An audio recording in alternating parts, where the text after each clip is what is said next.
Hey there, Hartwell Church of God. Hope you guys are having a great Thursday. We are back with you guys to do another round of Throwback Thursday. We had some great feedback from the last time that we did it. You guys seem to really enjoy it. We've had a lot of people reach out. There comes Pastor Jeremy now. We've had a lot of people reaching out and asking some questions and asking us if we could do that again. So we've decided to come back to you guys again, and y'all give us a second to get situated here. And we will do that. Okay, there we go. We got it. Hey. Hey, y'all. Sorry I'm late. We were having rehearsal up in the sanctuary for Easter, so I literally got done and ran down here, so here I am. Okay. Out of breath and all. All right.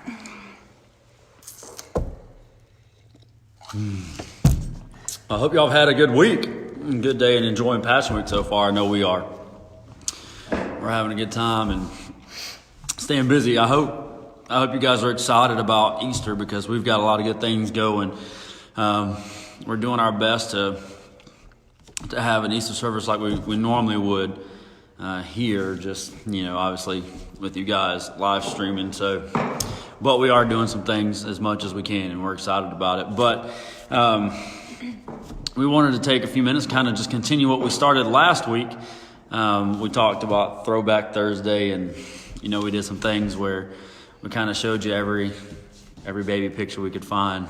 I found one more that I wanted to show you of me and Dad, if I can find it. But one of the things that we wanted to do was talk to you about how we got here. I know we've had some folks ask, how did you end up in Hartwell because you're from the other side of the state? Well, I'm glad you asked. We're actually going to tell you a little bit about it and how it happened and what we were doing and what we've been doing. But before we do that, I'm going to show you a picture of me and my dad. So that was me when I was a kid, and that was my dad. Or that is my dad. My dad's sitting there playing guitar, and I don't know how old I am there. But I'm obviously yelling or singing or whatever I'm doing as a little kid. And that beautiful lady in the background is my dad's mama. She's gone on to be with the Lord, but that's one of those pictures that I'll hold on to for a while. I like that. Yeah. But anyways, so how did we get here? I know we've had some folks that have asked over the last month or two, what were you guys doing and how'd you end up here and all kind of things. So we were the pastors of Christian education and discipleship at New Beginnings Church of God in Carrollton. And before that, we had recently gone through a pastoral change, and I was serving as the interim music minister there. I know they were dragging the bottom of the barrel, but I was the interim minister of music. Thank God they have somebody there now who's much more talented than I am, Brother Ronnie Bragg. So they're in good hands. He's much better than I am, and they're doing great there. But that's what we were doing. So leading up to that, when I was 21, I got hired on with Cobb County Police Department. And maybe I can find a picture in here somewhere, maybe not, who knows. I'll look for it when Dusty starts talking. But I worked for Cobb County Police Department for right at 10 years. If you know anything about that side of the world, I worked on the south side of the county, the south side of Cobb County, Austell, Mableton, Veterans Memorial Highway, or more affectionately known as Bankhead Highway, Six Flags Drive, I-20, Six Flags the Park. That area is where I worked. And I spent the majority of my career there. I did about 18 months at Dunwoody Police Department, and then I ended my career there at Cobb, and I ended my career on DUI Task Force. Somewhere there in the middle, I grew an affection for it, and I decided to join the military, so I did a little time there and had a little fun. But at the time, I was working on my undergraduate degree in ministry from Mid-America Christian University, and I graduated in 2016 with that undergrad, and then I started my graduate degree. And I had to do an internship with that graduate degree, and I was blessed to have a good pastor who took me under his wing. And in between then and now, I was a home inspector and I sold insurance. If you need some insurance, I can still write it for you. All you got to do is call me. But that's what I did. I sold insurance for Farmers Insurance. And I was a home inspector for Northwest. So I've done a little bit of everything, been a little bit everywhere. I tell you, it's been a good ride. Oh no, Bridget, I am so sorry to hear that. We are praying for him. We are praying Absolutely. for him. We'll be getting him on the list. Mercy, Too, so. yes, absolutely. Man, I'm so sorry to hear that. But we'll be praying for him. But I've got some good stories. Everybody asks about stories from my days policing with Cobb County Police Department. And I've got some good ones. It was a lot of fun. But God called me into ministry, and I was evangelizing at the time and, ran revivals. Probably my favorite story from evangelizing is I went and preached a homecoming at a church, at a church in Dallas, Georgia, where I lived at the time, where I'm from. And what happened was the pastor asked me to come back a couple months later to preach a Sunday morning and a Sunday night. So I went and I preached that Sunday morning and Sunday night. And at the end of that Sunday night service, he said, "Hey, would you preach a revival?" And I said, "Sure. When is it?" He said, "I was thinking about doing it this week." And I said, "Sure." So I preached a revival that Thursday, Friday, Saturday, I believe. They had a Thursday, Friday, Saturday revival. It was great, but I had a lot of fun, but it just wasn't what God had called me to do. There was a point there, probably about August or so, where I got so miserable because I wasn't pastoring. I couldn't eat, I couldn't sleep, I couldn't do anything because I was miserable. Because God was calling me into pastoring, and that's all I wanted to do. I didn't want to do anything else. I could have cared less. I wanted to pastor. And Dusty and I, we got into ministry at our church, and it was good, and I loved it. And don't get me wrong, I was grateful for it, but it wasn't what I was called to do. I was called to pastor. So really, what led up to us being here was a lot of puzzle pieces fell together. And when I say that, I want you to understand that everything, it looked like everything had been perfectly placed, the way everything worked for us getting here. Things that you wouldn't normally think would happen or fall in line, they fell in line, and we got here to Hartwell. But I'm going to look for some of the pictures from those times while Pastor Dusty kind of tells you what she was up to during that time. Yeah, and all my pictures are on my phone. You'd have to pull up my Facebook for me to show any of mine.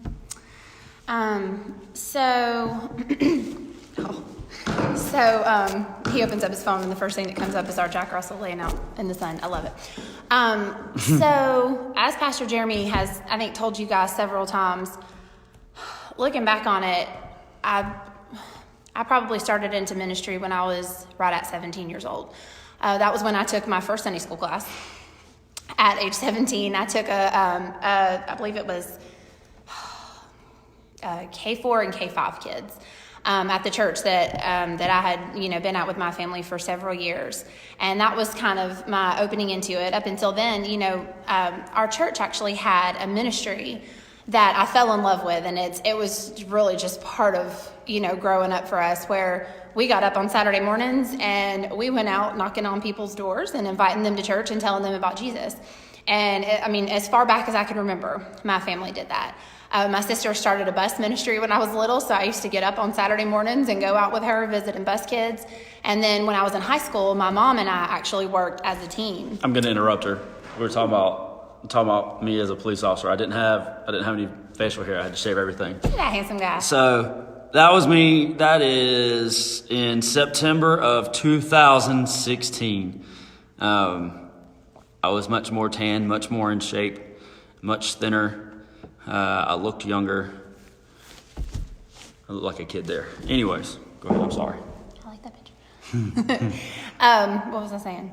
Oh, so when I was in high school, though, my mom and I were really active in this ministry, going out doing visitation, and then I started doing Sunday school, and pretty much from that point on, at any given point was involved in ministry in one way or another.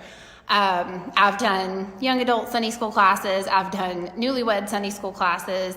I spent several years at one of the larger churches that I went to. I worked with the teenagers in Awanas. We had a huge group. And there is Kimberly, and she was actually there with me. Hey, Kimberly. She actually went there with me, but we had a huge Awana program there. So I got to work with the teenagers in Awanas, and that was where I really fell in love with working with youth. And those kids just kind of held my heart. You know, a lot of times people will say, oh, you know, it's easier working with teenagers because, you know, they pay attention better than little kids, and you can do so much more with them than you can with the little ones. And on the one hand, it's true. But when you start getting close and developing these close relationships with teenagers, that's when I started realizing the things that they go through and the things that they just want to talk to somebody about that's not their parents. Sometimes it would blow my mind. And that was when I fell in love with working with youth. At that same church, at one point, I ended up taking over children's church. So I've done a little bit of everything. And, you know, since then, I've kind of gone in and out of working in some youth classes and things like that. But really, at one point or another, I've always somehow been in ministry in the church, no matter where we were. You want to show that picture? Yeah, this is 2015-ish. I was a drill instructor in the law enforcement Explorer Academy. And this is with two of our graduates. I'm on the very far end. Again, I was much thinner and much more in shape, and I looked much younger. The years have worn on my face. Thank you, Kimberly. I miss you. Wow. So anyways, so I had Scarlett and Vanna fairly young. I was 21 and 23 when I had them. So I had the privilege of being a stay-at-home mom and getting to be there with them and take care of them. And then when Vanna was about 1, I went to nursing school. And that was something I had put on the back burner for a while. I had gotten a year of it out of the way when I graduated high school and then stopped for a while. But it's something I always knew I wanted to do. When I was growing up, I kept saying I wanted to take care of kids in some fashion. And I sat down with my high school guidance counselor one day, and he said, I said, I'm telling you, I want to be a pediatric oncologist. That's what I want to do. I want to take care of little kids with cancer. And he said, my concern with you is that you and I both know you want to marry a preacher. And I don't think it's... I was 16, y'all. He said, I know that you want to work in ministry and you want a family. And he said, I have a feeling it's going to cause some problems if you're a doctor. And he said, have you ever thought about nursing school? I think that nursing school would just work so much better for you because I know you want a family and you want to be in ministry and all these things. And that was actually what sent me in that direction. So, y'all. So, this is a long story. But I'm on the bottom of that dog pile. It doesn't even surprise me that you're in the middle of that. No. Okay, you keep making me lose my train of thought. I'm sorry. I keep finding these pictures. I'm sorry. I'm trying to remember what I was saying. Oh, okay. So anyways, once, Scarlett and Vanna got to be about 1 and 3, I decided to go on back to nursing school. And I did that. And during one of my clinical times, I was in labor and delivery. I had no intention of doing labor and delivery. It wasn't my passion, wasn't where I wanted to go. And I did a clinical at Wellstar Cobb Hospital. And this hospital is on, how do I talk about Austell? It's a little rougher. Yeah. It's actually the same city where Jeremy was a police officer, so we love talking about our war stories. So the hospital is literally right down the road from the precinct that I went to every day. Yes. And that particular area of Cobb County accounted for 60% of the crime at one point, and I'm sure it's more now. Yes. But it was 60% of the crime of the county. And to kind of give you an idea, there's a lot of property crimes, but at a particular time. Oh, you want to say that? At the particular time, how that part of the county housed the most violent crime in the county as well. So, and before she gets going again, I was a mortarman in the Army, and we were down at Fort Stewart, and I just launched off that round, and I'm ducking so I don't lose any body parts. A long time ago. Trip down That was one of the memory lane. first pictures I ever saw of you. Yeah. Me and Tyler Stinson. Yeah. I love it. Yeah. Anyways, mom sent me pictures, so I want to look at what she sent me. Go ahead. Oh, they're going to take forever to load. I know. Well, if you get a second, pull up Facebook and I'll show it to my mom. So I did a clinical there and fell in love with it. I fell in love with the environment. I fell in love with the chaos. I fell in love with the people. There's some incredible nurses that work at Wellstar Cobb Hospital. I will tell you now, they're amazing. And so I threw all my plans out the window and I got ready to graduate nursing school, and some of the girls at Cobb messaged me and said, you should just come on back here. And I did. I went straight in and I never left. I never went anywhere else. I started my career there. So I was there for 5 years. I did night shift. If any of you have ever worked night shift, you understand. Actually, when we first started coming up here to you guys, that was a huge hardship with that situation, because we were back and forth between home and here. And then when we'd get home, I was still trying to pull my night shifts on no sleep, and it was chaos. But I did that often. I never was very good at sleeping during the day. And so I would typically go work a 12 to 13 hour shift on about 2 hours of sleep. And it slowly over time just took more and more of a toll on me. It wore me out. It wore Jeremy out. It wore Scarlett and Savannah out. It was exhausting. But it was awesome. I loved it. I loved the excitement. I loved the mixing of all the cultures that I got to be a part of. I loved the people that I met. You know, sometimes there were times I got to deliver babies for some of my closest friends. I got to deliver babies for people that I grew up with. Actually, I mean, you know, girls that I literally went to kindergarten with, and I got to help take care of them when they were having their babies. Just some, unbelievable moments. I got to help Jeremy's cousin deliver her baby. Just, you know, I wouldn't trade it for the world. I wouldn't trade that time that I had there for anything. It was amazing.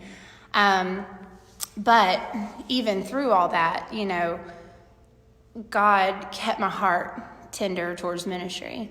That never went away. You know, it stayed there at the church that I was at before Jeremy and I met.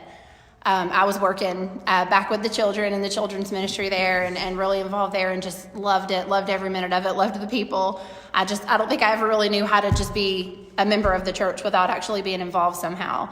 And so it worked out so well that once Jeremy and I got together, within a few months, we were back in ministry together. And so, you know, as everything started rolling along and we got ready to come up here, everybody kept saying, what are you going to do? You're a nurse. You have to stay a nurse. And I was so back and forth. I don't know what to do. I thought I would be here forever. And the more, this is something that Pastor Jeremy and I realized, the more time went on, God, and it was completely God, because I had told him when we met, I will never leave that hospital. I love it. I love what I do. I love my people. I will never leave there. And he was supportive of that. You know, he said, whatever you need to do, absolutely. But as things started to shift here, and really it was probably 3 months, I'd say about 3 months before the word Hartwell ever even got mentioned, I started telling him, and we mentioned this once before, I kept saying, something's happening and I don't know what it is. I don't know what to say. I said, I'm starting to feel like I'm not going to be staying at the hospital. And he would laugh and he'd say, what are you talking about? You love that place. You've always loved that place. You've always said, you would never leave. And I kept saying, I don't know. I don't know how to explain it. All I know is something really big is about to happen. And whatever it is that's coming, God is already changing my heart about my job, and he's changing my heart regarding my career. And I don't really know what to do with it. I said, I don't know what to think. I don't know where this is coming from, but something really, really big is about to happen. And whatever it is, I think that when it happens, I'm going to end up having to leave my career, leave, Cobb Hospital. And I couldn't believe it. But as the days went on, God just gave me more and more and more peace about it, to the point that we finally literally got to the day where I said, this place that I said I would never leave, I'm ready to leave right now. I said, whatever it is that's coming is so big and so exciting that God has got my heart like excited. It's ready. And he has already completely shifted my focus and completely, shifted all these things that I care about. They're all different now. And it was amazing because it was literally probably within a couple of weeks of that time, I would say, probably 2 to 3 weeks, that we got the call about Hartwell. And we said, oh, there it is. That makes a little more sense now. We miss you too, Sheila. We love y'all. Love our New Beginnings family. We appreciate everything y'all did for us, and we miss y'all.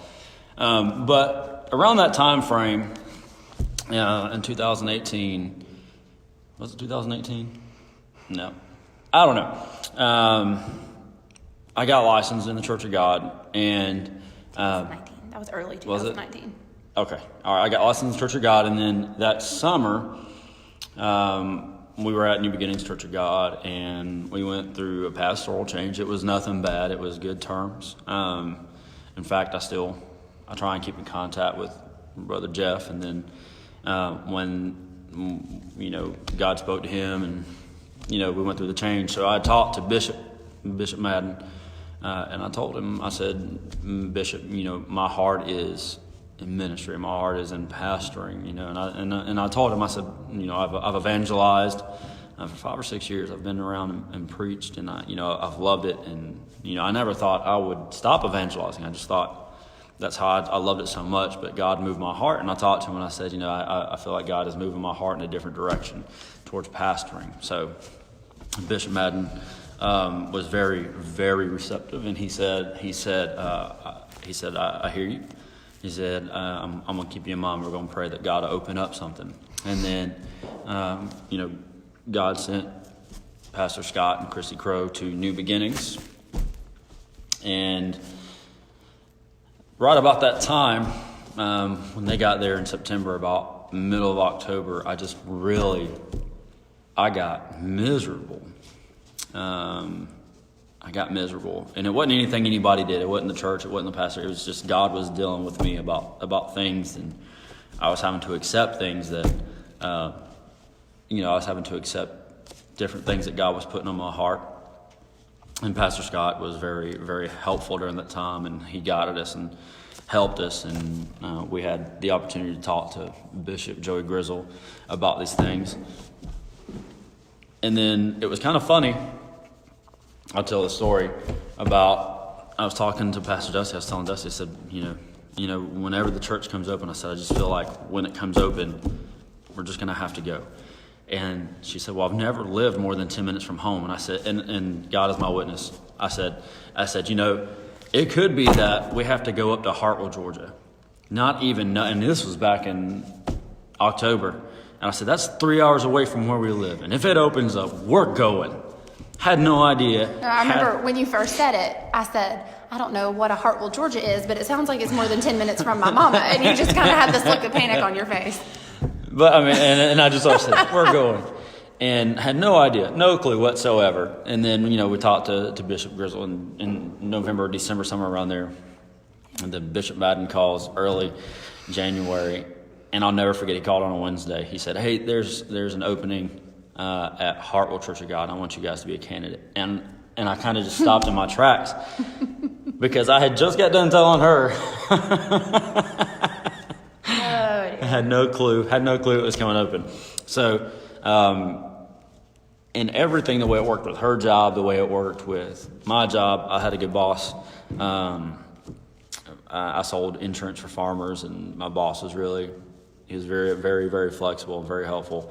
And then we came up here on the 19th, I think, January the 19th. And then our first Sunday here, obviously, was February 9th. So it's just like puzzle pieces fell together, that it got put in each place. And I used Hartwell, Georgia as an example because I was like, Hartwell's a long way away. It's up on the South Carolina border, so I'll give her a worst case scenario, and lo and behold, Hartwell came open. So much so I didn't even know there was a Hartwell Church of God at the time.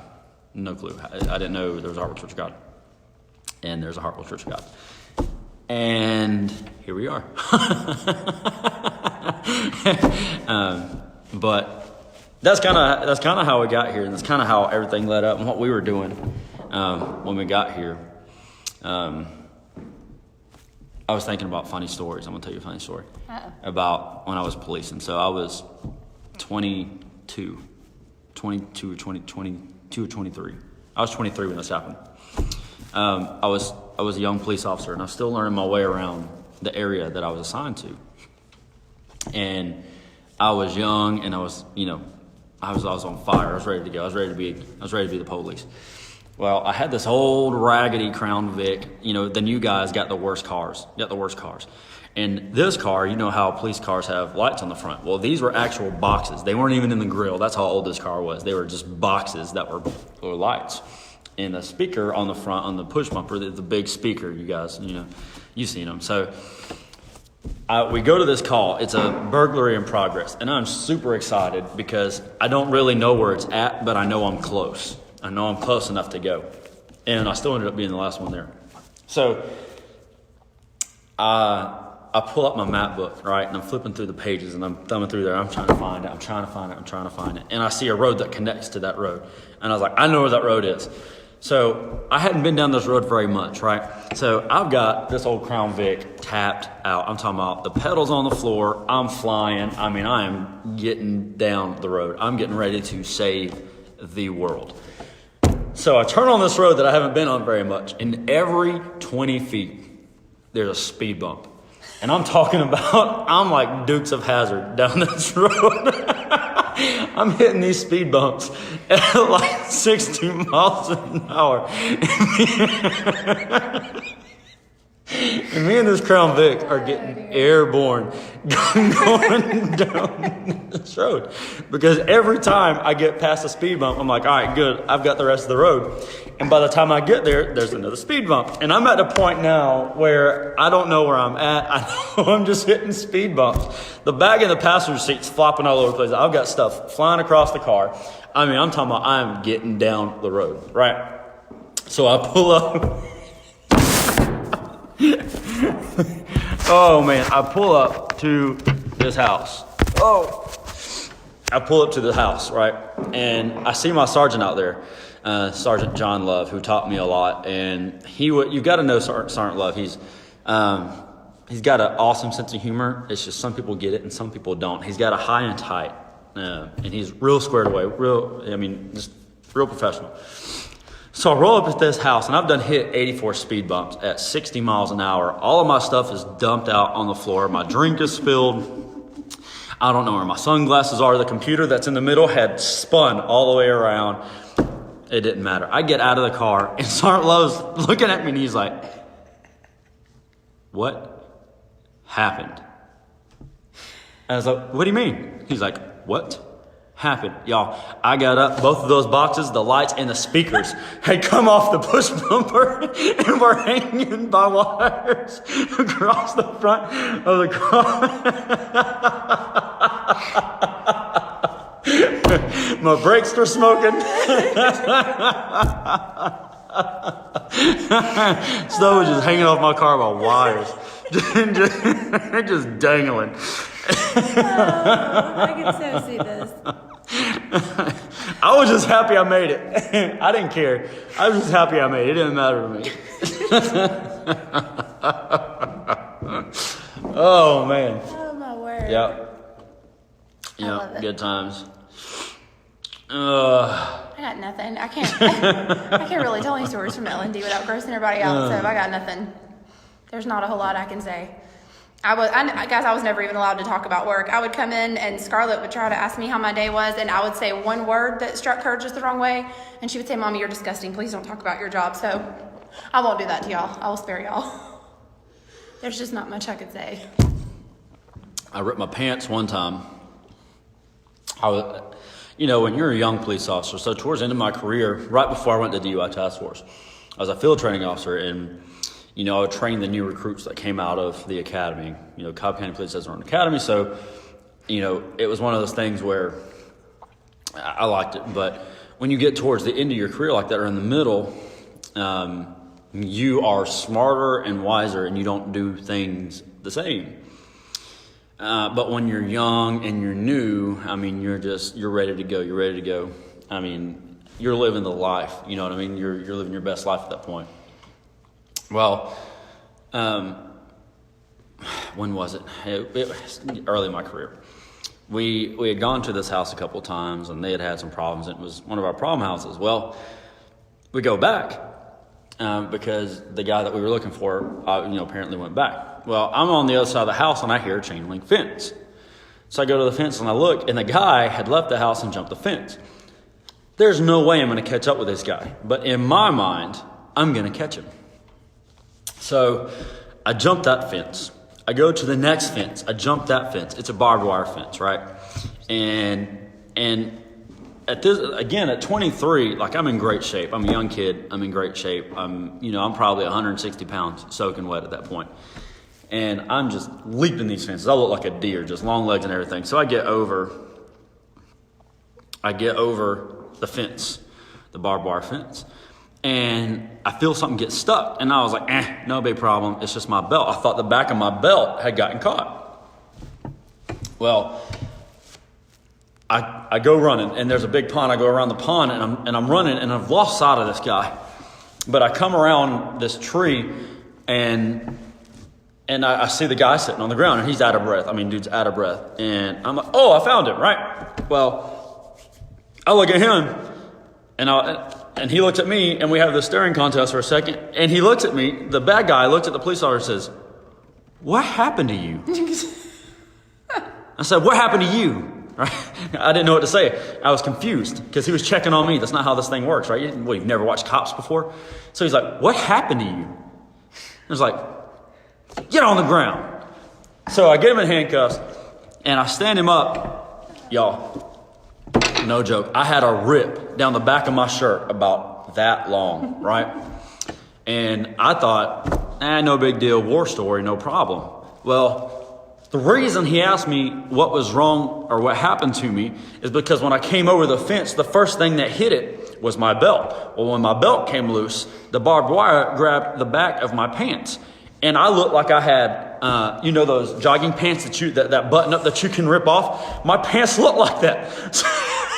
Because I had ripped them right down the seam on the barbed wire. So I looked like I had rip away pants. So as I'm running, they're flapping.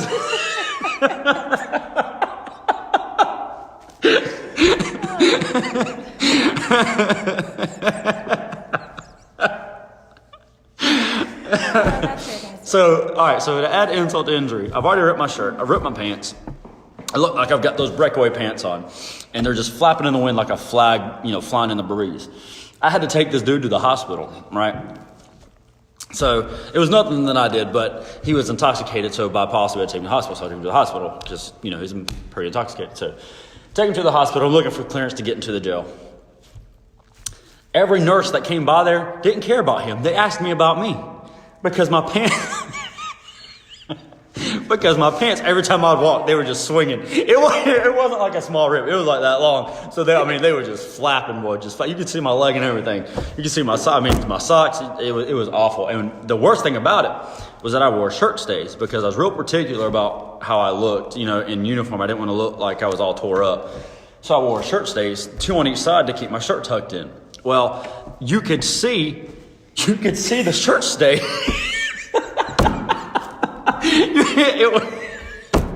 People were worried about me instead of that guy.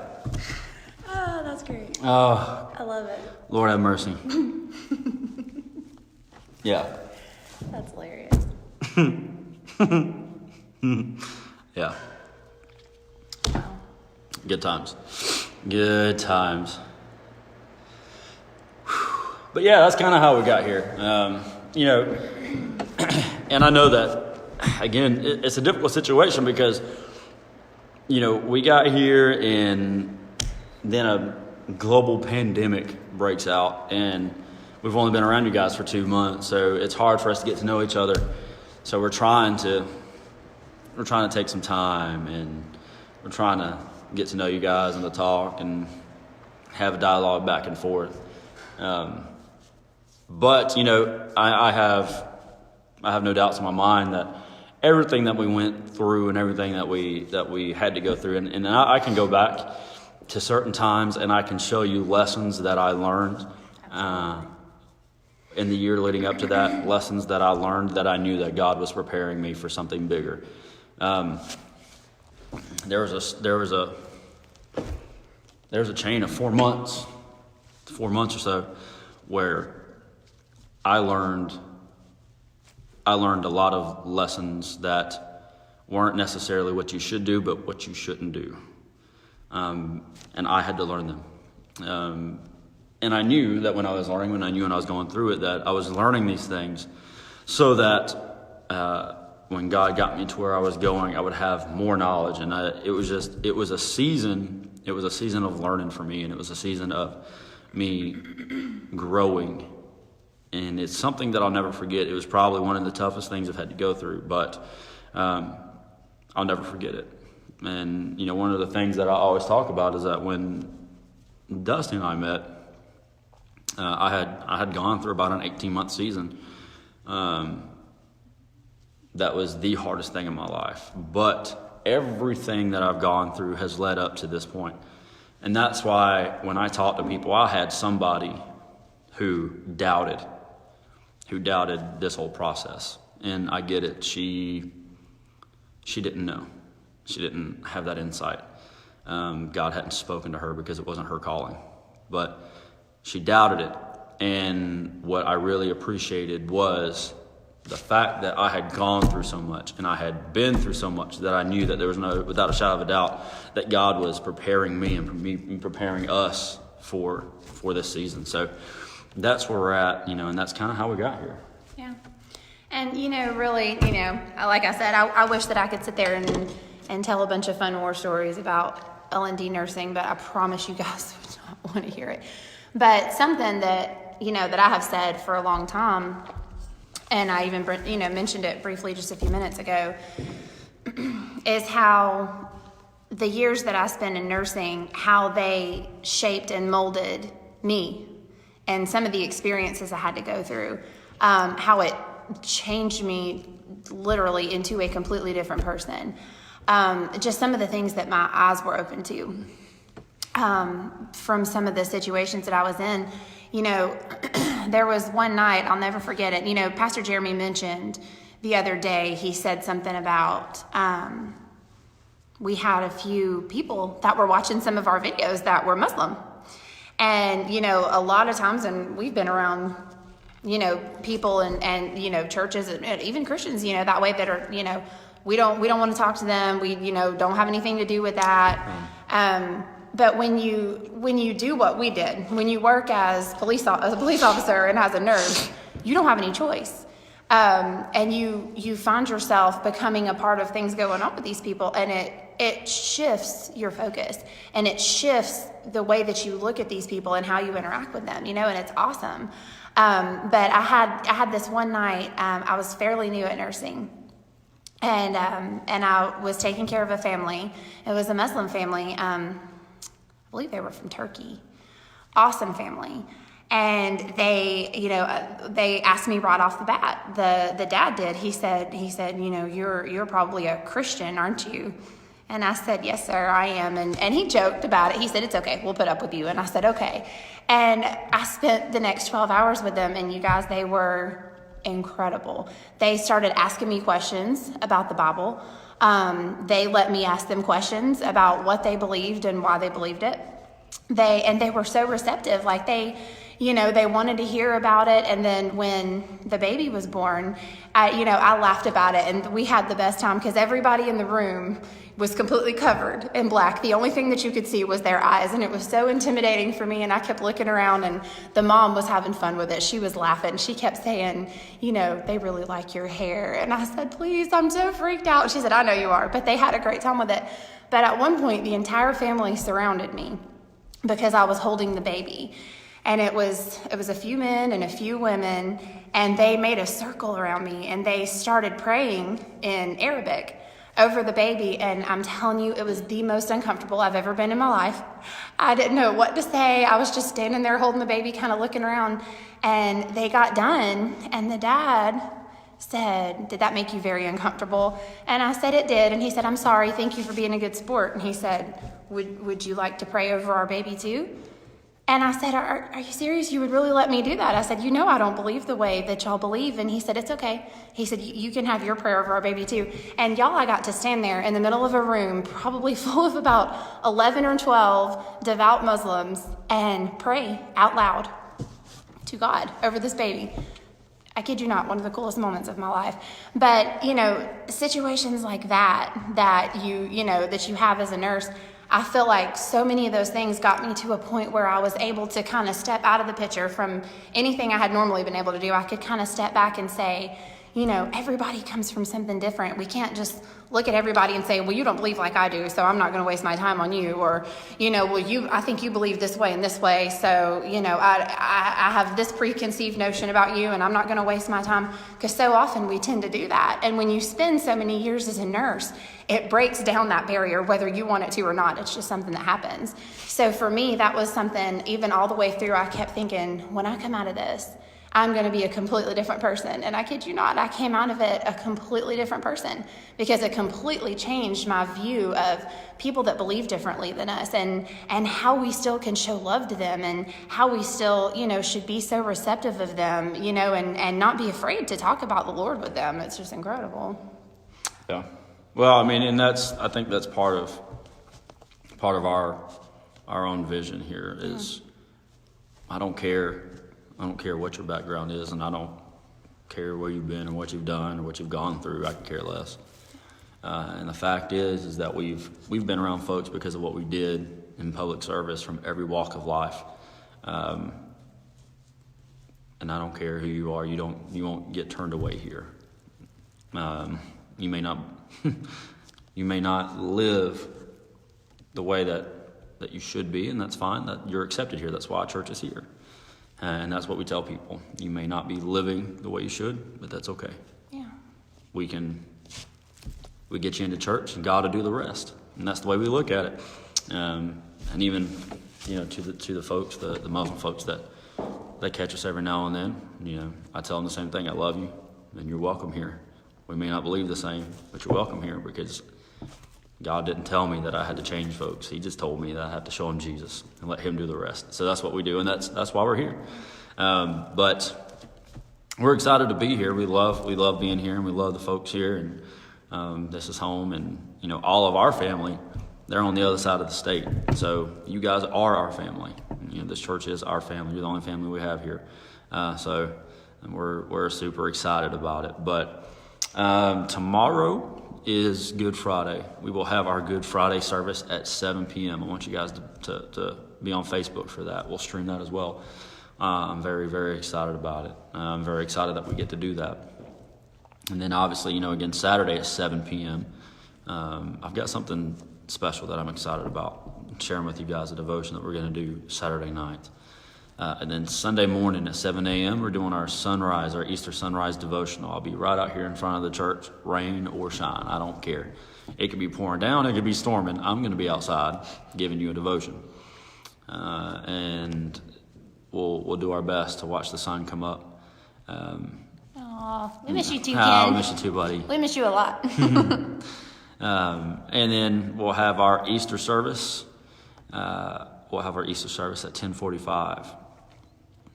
You're more than welcome, Sister Paula. We love you so much, and I trust that God He's healed you, and He's working even now. But Sunday morning, 10:45 Easter. Look, I know it's not the same, but we've got a few things that we're doing that we're excited about. In fact, our musicians just left. They've been up here practicing, getting some things ready, and we've got something special that we're doing. So we're excited about it. And Easter night at 6 p.m., I know, normally we call that off Easter so everybody can be with their family, but you have to shelter in place through the end of the month.